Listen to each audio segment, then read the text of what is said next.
Thanks for listening to Car Talk. You know, NPR has a great new way for you to get the news each morning, a podcast called Up First. Give them 10 minutes and you'll find out the big stories and big ideas of the day. It's the stuff you really need to know and why it matters. Start your day with Up First, weekday mornings by 6 a.m. Eastern Time on the NPR One app and wherever you listen to podcasts. And we're broadcasting this week from the Consumer Complaint Department here at Car Talk Plaza. Now, there are some people you just can't please. You can go out of your way. You can do everything you can to improve a product, and there are some people you're going to just tick off. We have been getting hundreds and hundreds of phone calls from people saying, what are the automobile manufacturers trying to do to us? And we're just trying to make a living like honest people. Well, we're just trying to make a living.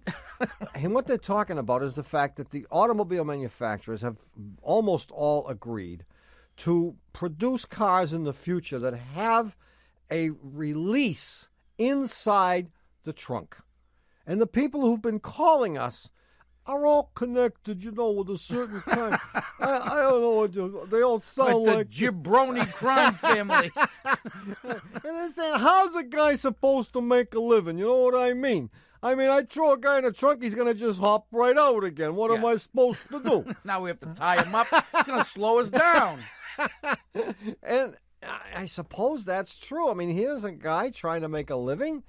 And all of a sudden, you couldn't say honest living. I started to. So, it just goes to show you can't please everybody. You just can't. And can't. And I can understand their dismay, but they're going to have to tough it out. Yeah, I don't know why they're bothering to put the release in there anyway. What for? In case you lock your keys in. Inside the car? Inside the trunk.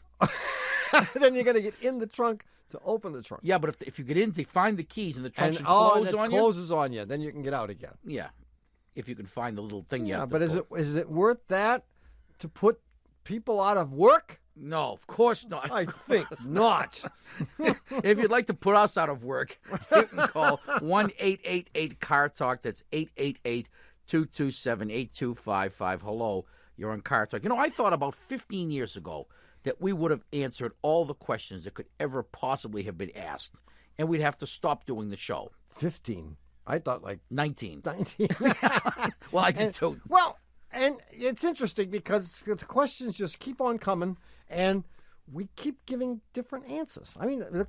We probably have answered all of the questions, but never the same way twice. Or never correctly once. Hello, you're on Car Talk. Hey, this is Lisa from Bloomington, Indiana. Hi, Lisa. That's just plain old L-I-S-A, isn't Absolutely. it? God Southern Indiana, love none of that foofy spelling for us. No. Good. No. What's going on, Lisa? Oh, you guys, my knights in shining armor, I swear. Okay, I have a problem. I drive a 1984 Oldsmobile Omega, and maybe that's the problem in and of itself, right? You have a problem. Yeah. So anyway, the emergency brake about a month ago, I go to push it down and it flops to the floor, okay? It won't go click, click, click, click, click. When I put my foot on it, it just flops to the floor. Mm-hmm. Yeah. So I take it into my local garage, and they call back and they tell me that it's frozen. The emergency brake cable is frozen, whatever that means. Yeah, there are several cables on this car. Okay, all right. So they tell me they're going to have to replace these cables. Okay. And I say, no problem. They're telling me about $150. And I'm like, cool, that's Sounds fine. right. Yeah. So far, everything sounds absolutely right. Okay. Perfect. Well, yes, now the drama begins. Aha. Uh-huh. So anyway, they call me back when the parts have come in, and they say, Lisa, we're mystified. The cables that we ordered that, are specified for your car, they don't fit. Mm. So we could try to get the parts from the dealer, but that's going to cost you a bunch. So what our guy did, and he's really good with brakes, he heated the brake cables, and he tightened them. And it's going to cost you $10. And I ask him if it's safe. Oh, yeah, it's safe. So anyway, I go downstairs, and one of the girls downstairs at my job, her husband's a mechanic in a town north of here. Mm. So he's on vacation, of course, so she calls his buddy Ed. And he says, oh, no, don't do that. That's a death trap. So at this point, I'm driving around, and I'm just done the $10 gig and everything. But, I need to know, am I going to die a fiery death in my Omega? Well, you probably are, but not for this reason. If you don't ever use the emergency brake, it can't ever cause you harm. Cool. Is this an automatic transmission? Uh-huh. Yeah. Excellent. Yeah. Because all it does is holds the car once you've stopped and have what? parked. That's why Right. it's called the parking brake. And it's there in the event that the thing should not be fully engaged in park, that is the shifter, or it should pop out for any reason. This is kind of a backup. When the transmission is in park, the car can't roll at all unless it malfunctions. Right. So this is a backup system. If you had a stick shift, it would be a little bit more responsible for holding the car on a hill. So you're not going to die a fiery death. First of all, what they did, I think, was they heated up the cables, and the cables were rusted. They weren't frozen with ice. Okay. I mean, yeah, it is almost Yeah. summer. It's hot. It's Frozen is the term that mechanics use to mean rust. And those cables are braided steel cables that run through a sheathing. And the sheathing is often metal.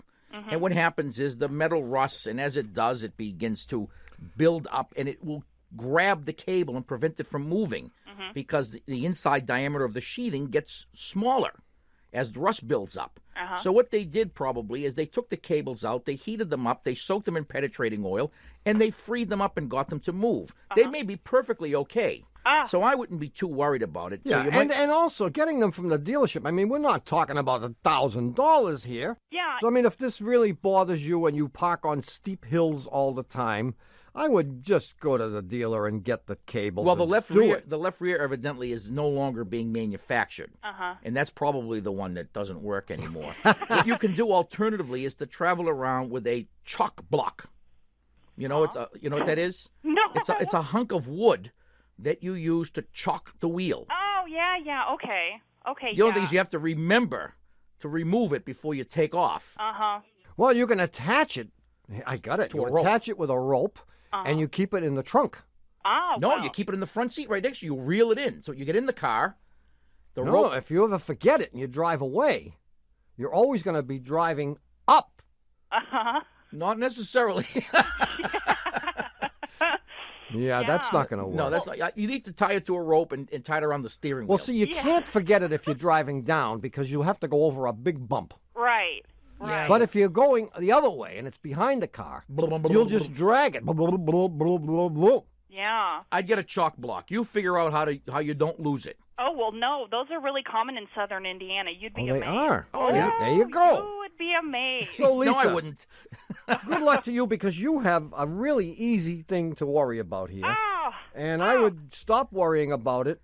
If you do find yourself still thinking about it, go and do something. But if you forget about it, that's okay, too. Yeah, and you're more likely to die a fiery death by having a fuel leak on this, which these cars tend to have. But I didn't mean to say You that. didn't mean to. Oh, No, no, he didn't no. We'll mean instruct that. the jury to disregard that last statement. See you, Lisa. thanks, guys. Good luck. Good luck.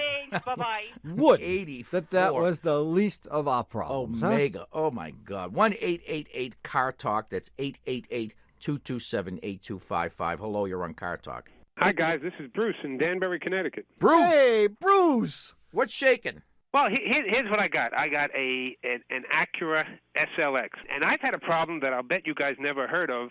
That's for years and years and years, and I refer to it as phantom tire pressure goblins that come in the night. Oh. Here's what happens: you go out to the car in the garage in the morning, and you have a tire that's like a third, a quarter to a third flat. Yeah. Okay? And, oh, well, gee, I got a slow leak, blah, blah, blah. So you go, you fill it up, and it doesn't happen again. And maybe 3 months later, you go out to the garage, and the same tire, quarter to third to half. Yeah. What causes this mysterious... The cat. The cat. The mysterious behavior of the cat. There are several things. Everyone, I believe, in the civilized world has experienced this very phenomenon. Yes. And the trouble is we don't have any real good data. No. Because it could well be a matter of perception. It could well be that when the tire has 30 pounds in it, it looks great. When it has 25 pounds in it, it looks great. That's when right. it has 20 pounds in it, it looks great. When it has 18 pounds in it, it looks great. But when it has 15 pounds in it, it looks like it's flat. Right, so it's gradually losing the air. And you don't notice it until it gets to 15, but it's been losing air every day. Here's what you do, Bruce. Yes, Research! You have a sleeping bag. I do. Here you go. All right, here's what You're you going do. to camp out in the garage. Wait. First of all, no matter what your wife says to you when you get home tonight, Pick a fight with her. pick a fight. Say, That's easy. that's baloney. That's easy. And then you will then you go to do what my brother said. Get your sleeping bag. And then you have to set the alarm clock to wake you up like every 2 hours. Okay. And you have to keep a log. You have to record the tire. Go and buy yourself a good tire pressure gauge and record the tire pressure. Okay. And I think you will find out, if you record the tire pressure at least every day, that my brother is right. This is the third time you've said this today. He couldn't possibly be right. You must have a nail in this tire. And should I fax my results to you for your No, database? you give us your home number. We'll call you every 2 hours. Make sure you're up. Yeah, take the cell phone out in the garage with you. And should I sleep with my ear like right next to the tire so I Yeah. can hear it? Oh, if something's leaking, you can hear it. Exactly. Oh. But it's very possible you have a leak. I mean, I have seen cases where people have had pinholes in their tires, and depending upon how the thing was stopped, the thing will leak out, and it could leak 5 pounds in one night, depending upon what the orientation of the pinhole was. Gotcha. So you could lose a half a pound one day, a half a pound another day, and then 5 pounds one night. I mean, I just said that might be. I mean, because we don't have any. That might be. I mean, it might well be that you actually are doing something to make it lose air. For example, if you hit a curb once every 3 weeks, and it's possible to deform the tire enough to lose air from the tire. Mm-hmm. You actually can break the bead temporarily. I'll tell you, I got one problem with this answer, guys. Which answer? We're giving you. He doesn't All drive your it. answers. They're too logical. It doesn't sound like you. Yeah, well, we're turning over a new leaf. I guess so. Yeah, we did get some letters from headquarters Oh, about not giving any right answers, so we decided to turn over a new leaf There you go. and try to give at least a few every week. Where is headquarters? Washington, man. I guess I just need to reserve a spot on the tire pressure line. But just for the heck of it, you really should check the tire pressure every couple of days, and I'll bet you'll find that it's really going down and you don't notice it. Oh, you got to keep a log. Absolutely. We expect some kind of written report from you. Absolutely. I'll mail it in. All right. See you, Bruce. Okay, hey, guys. Bruce. Yeah. This is 30% of your grade. And you did very well in the class participation portion, too, so Yeah. I can expect you to get a solid B this term. Yeah. Oh, that's better than usual. Yeah. Well, we have to wait and see how you do on the field portion of this research. My written report, in other words. Yeah. Okay. See you later. Thanks, Bruce. Take care, guys. Nice talking to you. Bye-bye. Bye-bye. He was a nice guy. 1-888-CAR-TALK or 1-888-227-8255. Hello, you're on Car Talk. Hi, how you guys doing? We're doing Not great. bad, not bad. Yeah, we're doing great. Not bad. My What's name up? is Ellen, and I'm calling from Media, Pennsylvania. So what's up, Ellen? I drive a 1983 Honda Accord with 183,000 miles, Wow, isn't that great? and it's a wonderful car. Yeah. I really do love it, but the hinge on the door has dried up. So every time I open or close my door, that's good. I was afraid you were going to make me do it. No, my car does that too. So you want to know the remedy for this? I do, but I need to get it done actually pretty quickly because I just moved to a new neighborhood. Oh, and your And- neighbors are all on your case. Well, no. Well, you don't want to make it's a just that bad first impression. I'm a private kind of person, and when I come home late, I don't want to announce it to my whole neighborhood. You can certainly. Is the door very difficult to move, or it just make the noise? Oh, no, it just makes the noise. And I realized that the easiest method of repairing this is just to go to the car parts store and get some kind of lubrication or something. Yeah, well. But I'm just trying to be environmentally friendly, and I realize that if I buy something, I'm going to use like one dab, and then what do I do with the rest of it? Do I throw it out? Do I Oh, lubricate? no, you save it because that Kidding me? stuff lasts forever. Lubricants are everywhere, man. You know, But isn't there some kind of household product I could use? like Crisco. Okay, Yeah. Crisco. can I? Do they still make Crisco? Well, I just and happen- the real question is, what the hell is Crisco? I happen to know. Yeah, because it was in It was the in Globe the, the it was other in the day. newspaper today. I never realized this either. Crisco is made out of linseed oil. Yeah, whatever you I have thought used you used that for your baseball glove. You do. Isn't that the stuff? That's what I used on my glove. Yeah. Crisco. Crisco. So can I use it on my door? Well, I mean, I don't know. Why not? It's sure. It's not going to eat away. No, at the I mean, you metal could, or for that anything? matter, you could use Filippo Berio extra virgin olive oil. The trouble with those household lubricants, though, is that they don't last long. Okay. They'll get in there and they'll keep it from squeaking, So I'd but have they'll to just keep it. drip right out again. Not that Crisco, man. But No. I mean, you could certainly try it. Yeah, why not? Give it a shot. Okay. I I'll just think keep a tub of Crisco in my glove compartment. I think Crisco remains a solid up to temperatures of 125 degrees plus, or semi-solid, whatever you call that stuff. Linseed oil. You know, and the thing is, it didn't look ominous because it was what? It was pure white. Pure white. Yeah. So I would use Crisco. Okay. Yeah, I mean, or cooking oil of some kind, or butter. Butter. Butter's good.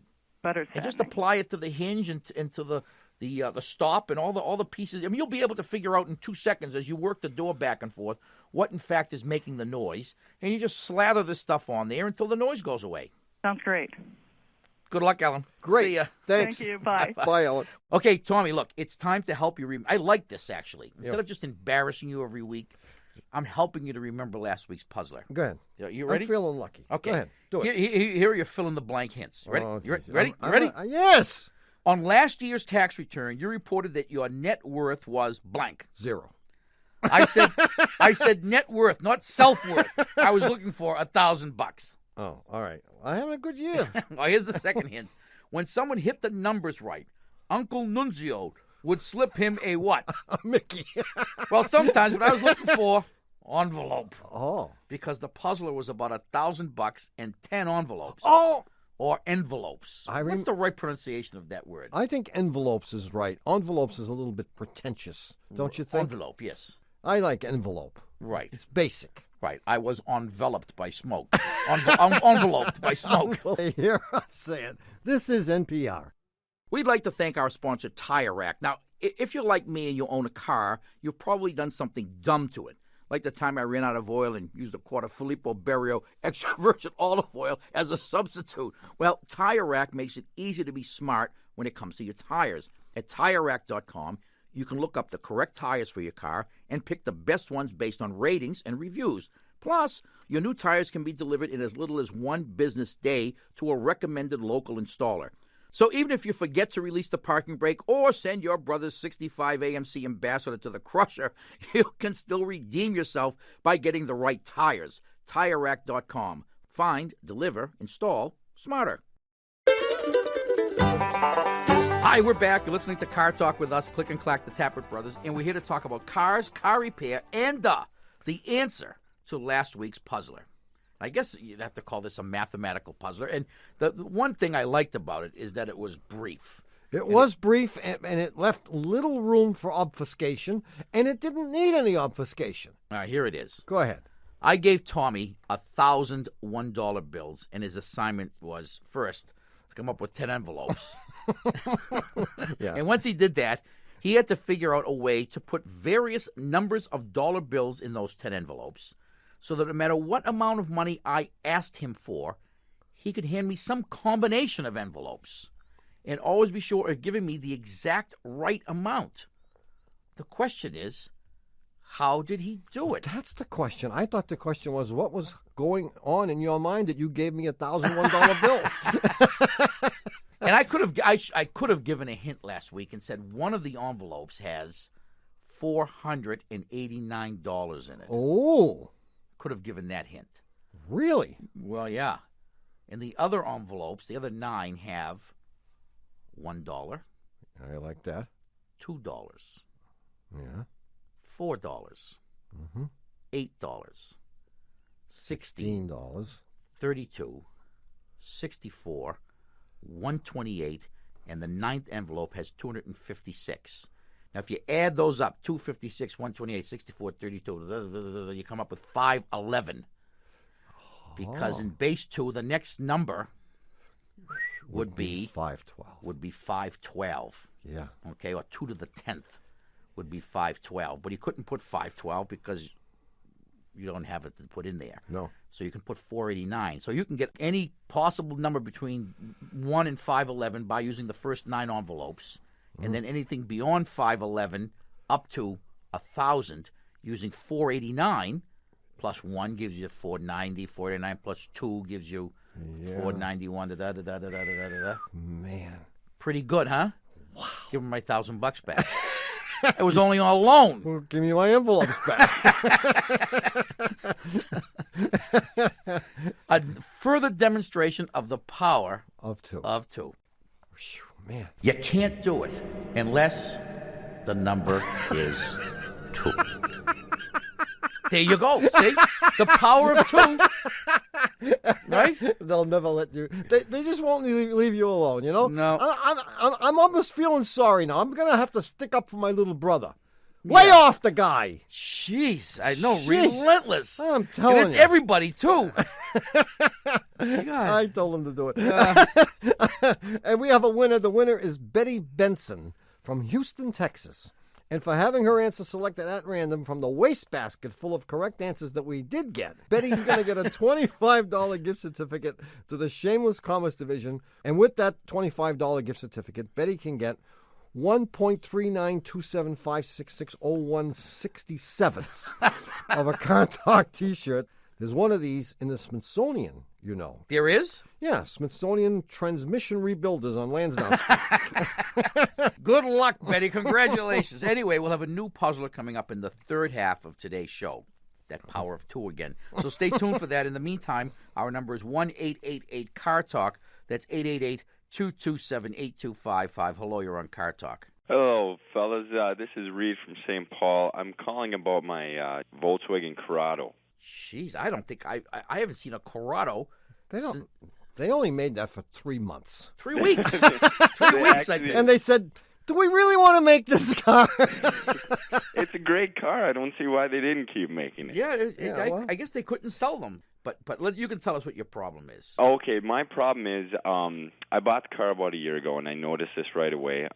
It has about 100,000 miles on it. And when I am on the freeway or highway and I have to come to a stop, say like a stoplight or something, and right before I come to the stoplight, I need to change lanes left or right, the steering wheel flops over.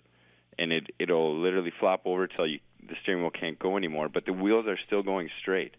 Huh? Yeah. What, the steering wheel turns and the car doesn't turn? Well, actually, no, I will have made the turn and be in the other lane, but the wheel, if I've turned it that many degrees, it'll just flop over. Like, Well, I mean, it just continues to turn without Right. any resultant redirection of the car? Exactly. I won't be turning any more than that direction, but the wheel will be all the way to... And you're driving this thing? Yeah. Oh, Reed, man. It only happens occasionally. It does not happen every time. Occasionally. It only happens like what? When you're moving, right? Yeah, no. On Tuesday. No, Reed, you're in a death trap, man. What do you... Well, do you have any suggestions? Yeah. Stop! No, seriously, don't drive it anymore. Okay. No, you're going to get killed. Okay. I mean, it could be as simple as, the steering wheel is held on to the steering column with a nut. Okay. And the steering column has cut into it grooves.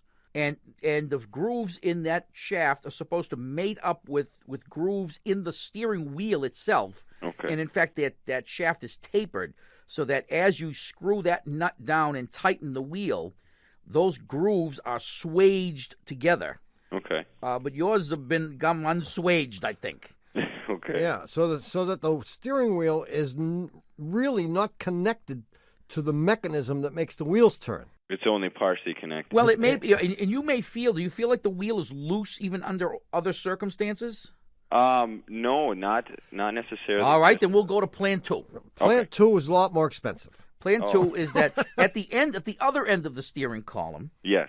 is a thing called a pinion gear, Yep. and that engages a flat gear, which is called the rack gear. Rack and pinion steering. There you go. Hey, I guys, always wondered where that came from. You're quick, Reed. And we're going to use that.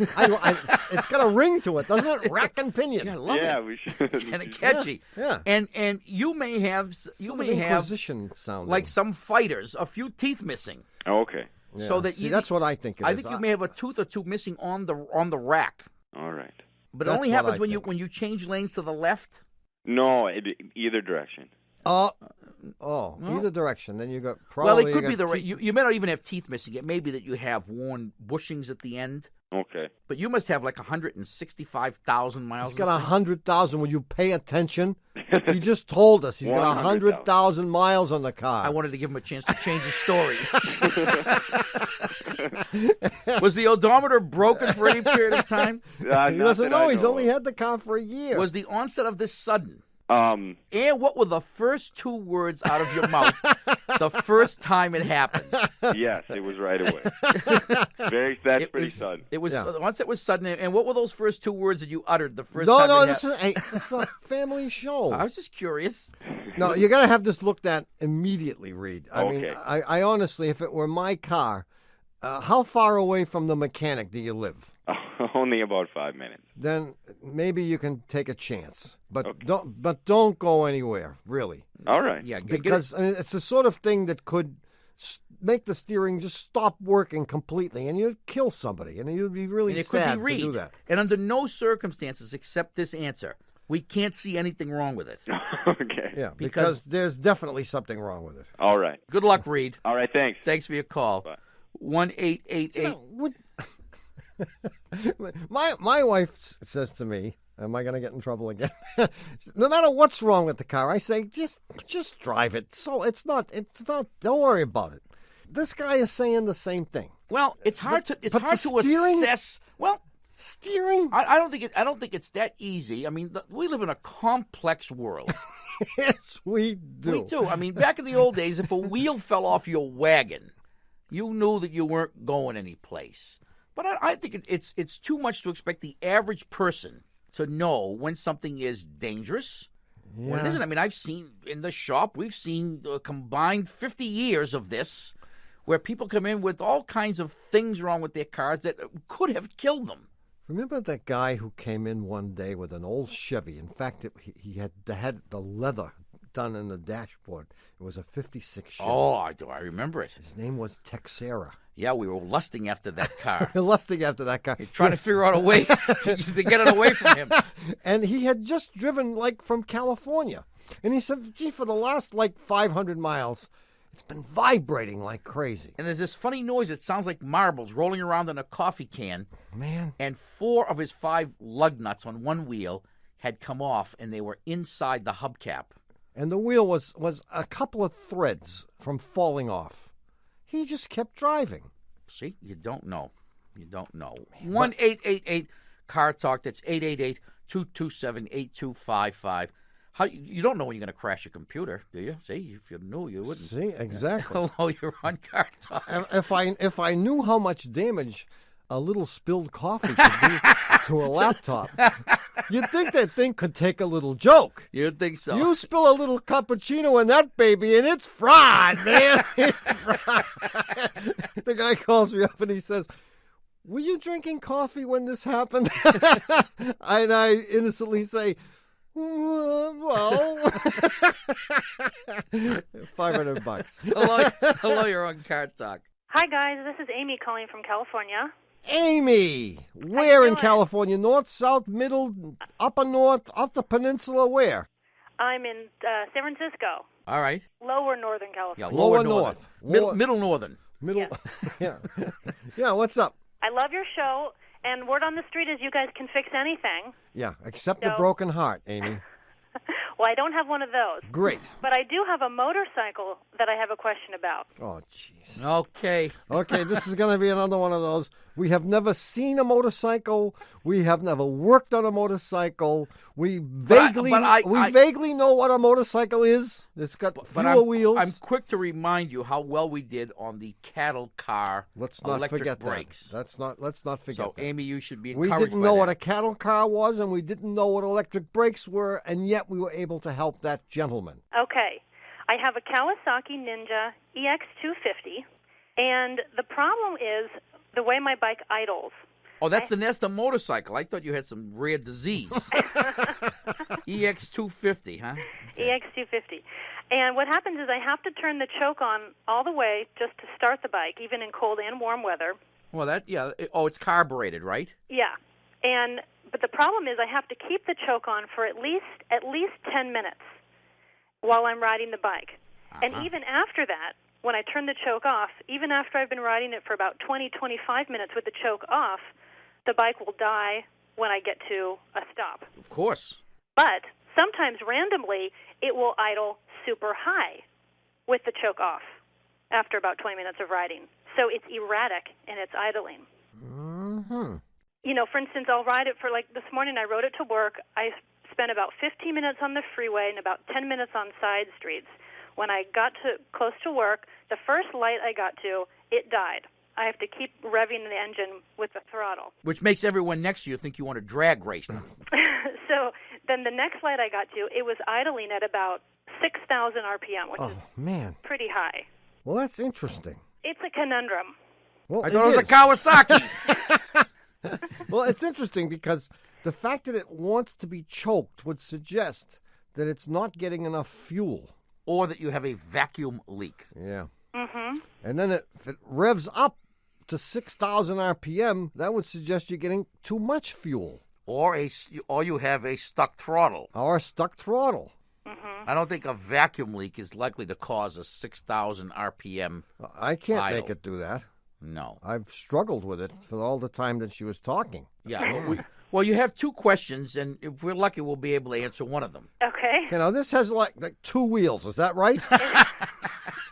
You don't have a sidecar. Now, are they next to each other or one behind the other? I try to keep them, one in front of the other. One in front of the other. Mm-hmm. Familiar with that. Yeah. Well, here's what you could do. This thing must have 2 cylinders, right? I think it's a 4-cylinder. How many carburetors does it have? How many should it have?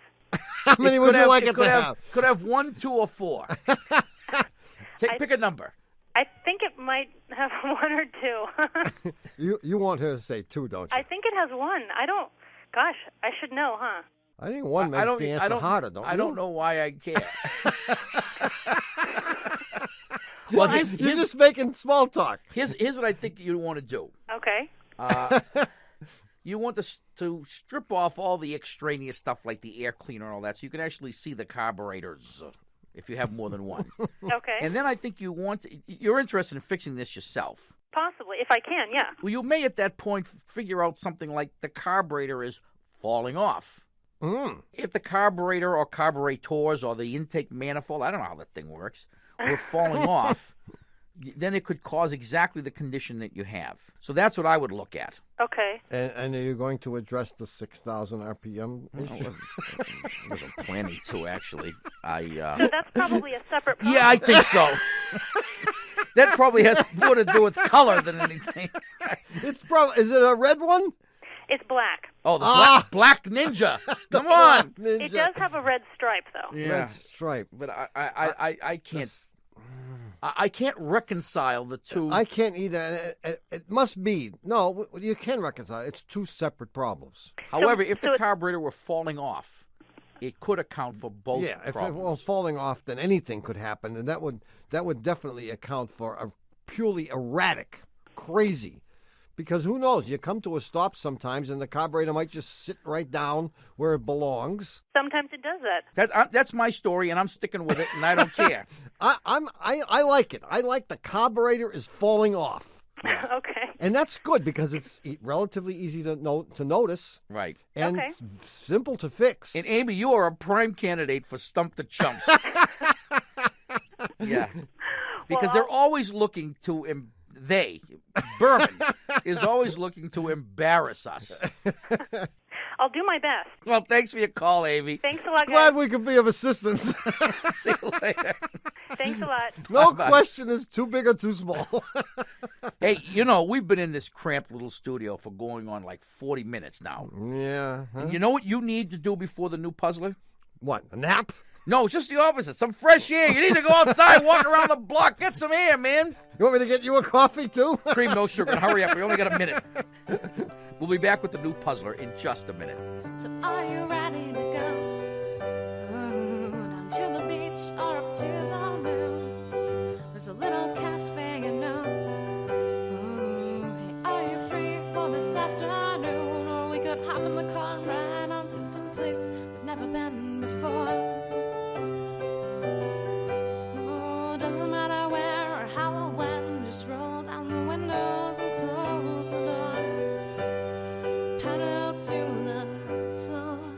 And even though our sister Lucille goes in and asks for an emergency sibling-ectomy whenever she hears us say it, this is NPR.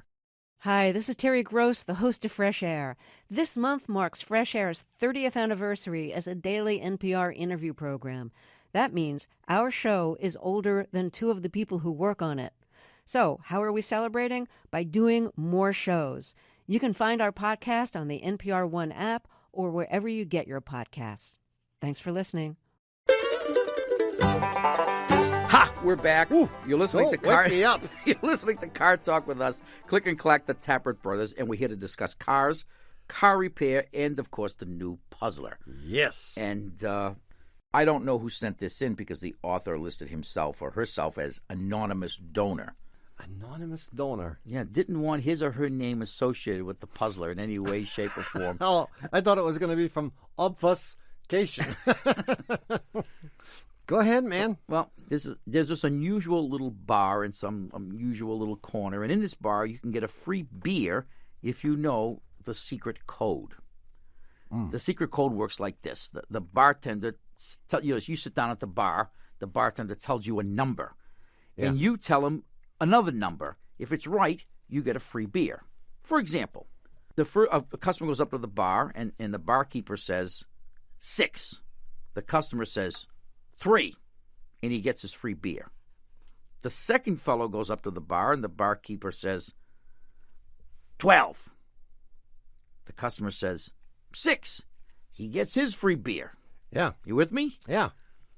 A third customer sits at the bar, and the bartender says 14. The customer says 8. He gets a free beer. You're sitting there. The bartender turns to you and he says 22. What do you say? And they didn't start with the word go. So the bartender says 22 to you. What do you say? That is, if you want a free beer. Now, if you think you know the answer, so I'll repeat them. The bartender says 6. The customer says 3. Yeah. The bartender says 12. The customer says 6.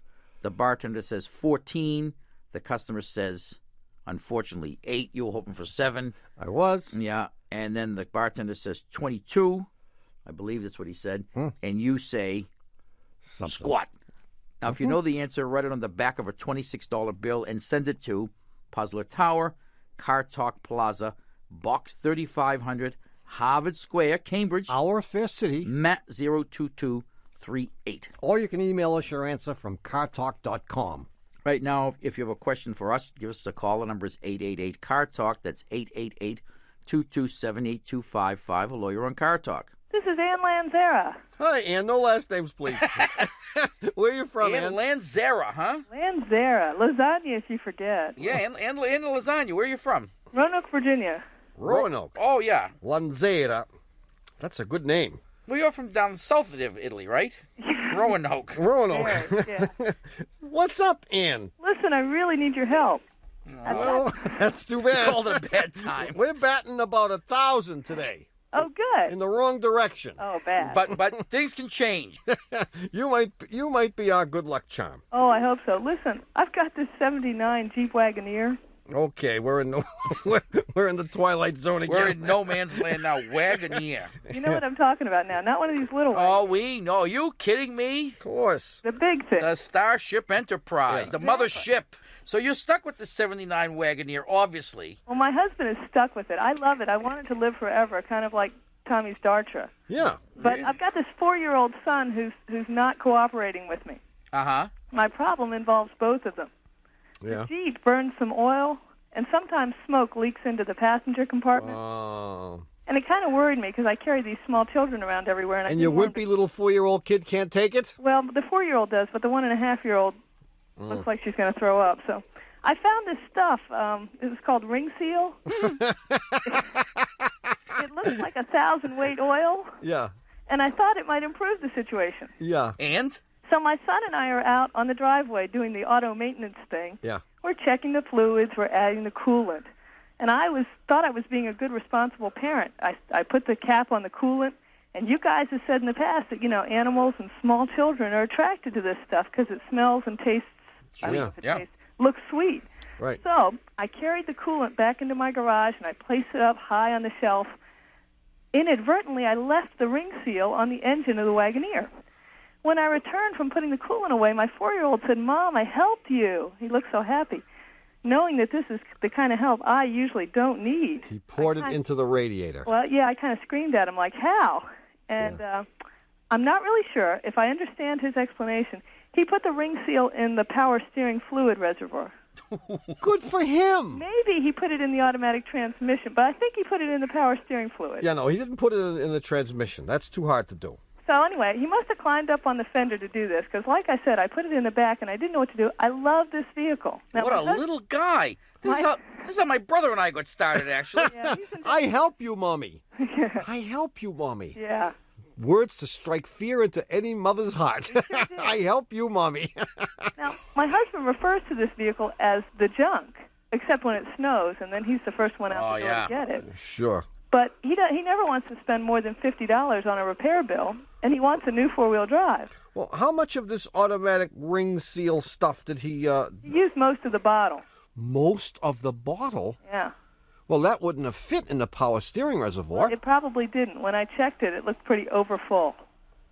Overfull. Oh, yeah. Maybe he put half of the bottle in. I don't know. And the rest of it in his hair. Yeah. Yeah. So what was So has it stopped burning oil or what?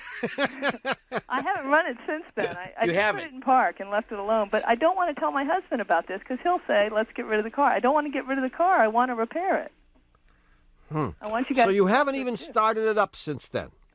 That's good. Is that good? That's good. Yeah. I mean, we can at least undo. What's your son's name? Matthew. We can undo Matthew's little help Mummy. Because get yourself your turkey baster, right? You got one of those? Yeah. One of those things that sucks up the juice? Yeah. And take off the cover to the reservoir and suck out as much of that stuff as you can and replace it with real stuff. Real power steering fluid. Real power and steering then run fluid. it, and then do that again. Okay. I mean, or you could take it. You could have it tow. You don't want to tow it to the gas station. No, I don't want to tow it to the gas. All right, use the turkey baster. They only cost $2. Okay. Yeah. You'll have to throw it away after this, unless you want to make entirely brown gravy. Throw it away. The turkey turkey baster? Oh, I thought you were talking about the No, fluid. just stick to brown gravy from now on. Right. Oh, yeah. So he didn't do any harm. Okay.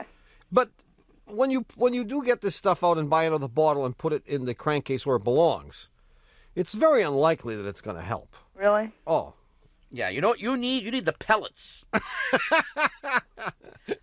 Remember the pellets? Do they make those? Yeah. If you get the J.C. Whitney catalog, they have the pellets in there someplace. The magic pellets, which you take out the spark plugs and you drop one pellet into each They look cylinder. like aspirins. Yeah. And you start the engine up, and the pellets go, and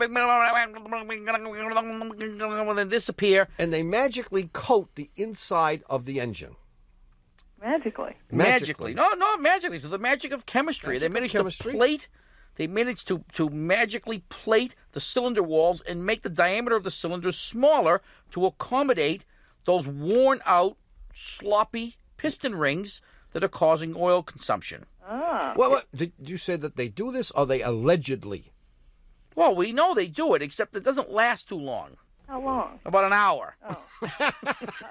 Bad sign. Bad sign. So it's not going to work. If you're really burning oil because you have bad rings, and it's really getting into the vehicle, it's time to say goodbye to the Wagoneer. Oh, no. Well, you don't want your little kids to be inhaling. Oh, that won't hurt them. Oil? That won't hurt them. No? No. Toughen them up. Come on, you want these kids to be wimps? It'll coat the inside of their lungs. Sure. And that'll be it. Just keep driving. Thanks, guys. No, seriously, it's not a good idea. It's not a good idea to have the kids breathing in all that So stuff. my husband's right. Go get a new 4-wheel drive. Your husband's right, yeah. Yeah, is he buying? Buy a new Jeep. Yeah, he's up for it. Yeah, go for it. New Jeep is good. You know, you guys are exactly opposite. Usually, I mean, my wife is the one who always wants to go out and buy stuff, and I have to hold her back. Tommy's wife is the same way. Oh, boy, can she spend it. Oh, man. Woo-hoo.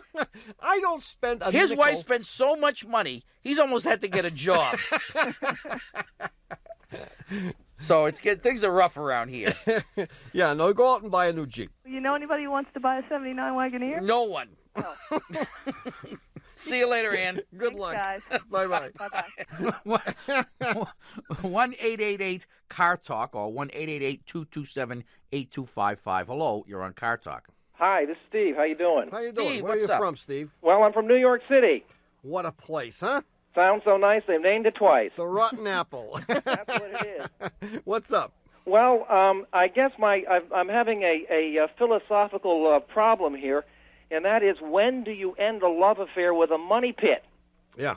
I've got a 1974 Datsun 260Z. I've had it for, I guess about 17 years now, and I keep pouring money into it.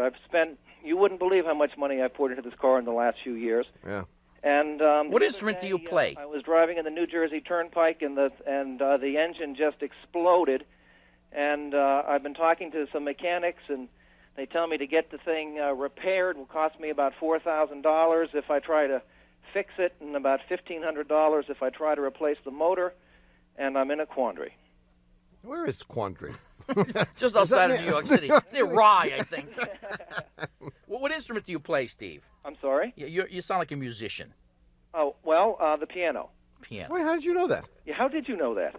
He sounds like a musician. He has that lyrical lilt in his voice. What do you mean? I mean, are you a professional musician? No, not at all. Just a hacker. Just a hacker. And you could tell that by listening to this guy's voice? You're incredible. What do you do for a living? I work on Wall Street. Oh, so you'll be looking for a job soon. I'm already looking for a job. Well, I hope you can play the piano because... Okay. A 74 The 260... problem, there was a day when I might have been able to afford to fix it, but I'm not sure that I still can. Not anymore. That's right. Well, do you need a car? Do I? No, I really don't. My primary means of transportation is the subway. Yeah. Yeah, Well, who is this girlfriend that you visit? Well, my wife is sitting right next to me. Oh. Well, here's our private number. Well, So you really don't need a car. You don't need a car. You use this car for an occasional visit to the relatives and whatever, an occasional escape to see the fall foliage. That's right. That's right. But bear in mind that the emotional attachment I have to it. I got the car when I first got out of college. Yeah. It's the only car I've had. Yeah. Yeah, but everything must go. All things must pass, Steve. Yeah, you're right. Yeah, all is flux, according to Lao Tzu. But you must let go. You must let go, and you must embrace the unknown. And the unknown is buying a lot of subway tokens. Because I think that's I don't think we can just tell that Steve to dump a car that he's been in love with for 17 years. well, for the amount of money that you're going to spend to fix this, plus what it costs you to insure it, plus the hubcaps you have to replace every 2 weeks, plus all the other things, Sure, but I mean, all the he's other been- expenses associated with this, you could just forget this car, and whenever you wanted to travel someplace, you could rent a car for a weekend or a week or whatever you needed You're it for, absolutely right. and have a net savings at the end of the year and have the benefit of driving a brand new car every time and a different one. Well, that's true, but it wouldn't be a 1974 Datsun 260Z. Well, thank God. See, my brother doesn't understand this. What's that? My brother doesn't understand this. He really doesn't. He doesn't. I mean, he puts everything in dollars and cents terms and in pure practical I'm a pragmatic guy. When you could drive a new 300ZX, you could drive a Mazda Miata. Who cares about new Mazda Miatas? Steve is in love with this car. That's right. What's a few $1,000s, aside from the fact that you're going to be laid off very soon? I mean, if not worse. Well, that's right. I mean, so what? How much have you spent on this thing just Practically nothing. in the last 2 I'd say years? the cost of a Mazda Miata has been sunk into it in the last couple of years. Dump I it. rest my case. You'll love the Miata. Yeah, I think you have a strong case here for your getting rid of this car. One last thing here, Steve. What does your wife think you should do with this car? If anything you can say over the air, at least. Lisa, what do you think we should do with this car? Sideways and what? She thinks it's a money pit. She says it looks good, but it's a money pit. And she would like to do what? She'd like to put it in somebody's garage for 10 years. Well, that might just be the thing to do. You could put it right next to my 74 Chevy Caprice Classic at Nissenbaum's Junkyard in Somerville, Massachusetts. Can we collect it in 10 years? Sure, you can come back and get it. Okay. It'll be a little smaller. Nitsin, yeah, I bet. Yeah. They crush everything after a week. But it'll be interesting. These crush easily, too. They crush real good. Oh, yeah, they can make this coffee table size. Hey, that would be interesting. Yeah. Make it into a coffee table Yeah. and put it in your house. It'll be the only 2,000-pound coffee Kind of like table in stellar existence. matter. You know, like black holes are made out of very dense matter. Exactly. Right. And that way you won't give it up. It'll still be around serving a useful purpose. This will be motor matter. Motor matter. It's sort of like having your ashes on the mantle. I think that's an excellent idea. That way I can keep the thing that I'm emotionally attached to, and it won't cost me any more money. What? Shit, your wife is right there. See you later, Steve. I think you know what to do. Bye-bye. The thing he is most attached to, and his wife is sitting right next to him? Well, you know, I mean, he was speaking. Yeah, the thing, and not the person. Right. The thing. Well, it's happened again.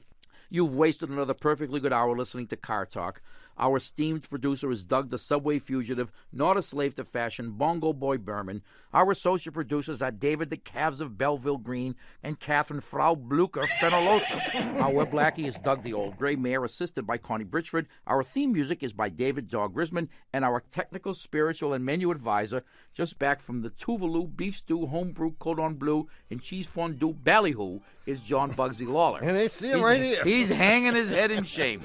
Our public opinion pollster is Paul Murky of Murky Research, assisted by statistician Margin O'Vera. Our customer care representative is Haywood Jabuzoff. Our former brake service manager is Carson DeLake. Our Puerto Vallarta transmission specialist is Cinco de Mayo. Our staff termite inspector is Luke Underwood. Our eBay specialist is Selma Junkoff. Our Russian chauffeur is Pekoff and Dropoff. And our seat cushion tester is Mike Easter. He hears us say it. This is NPR.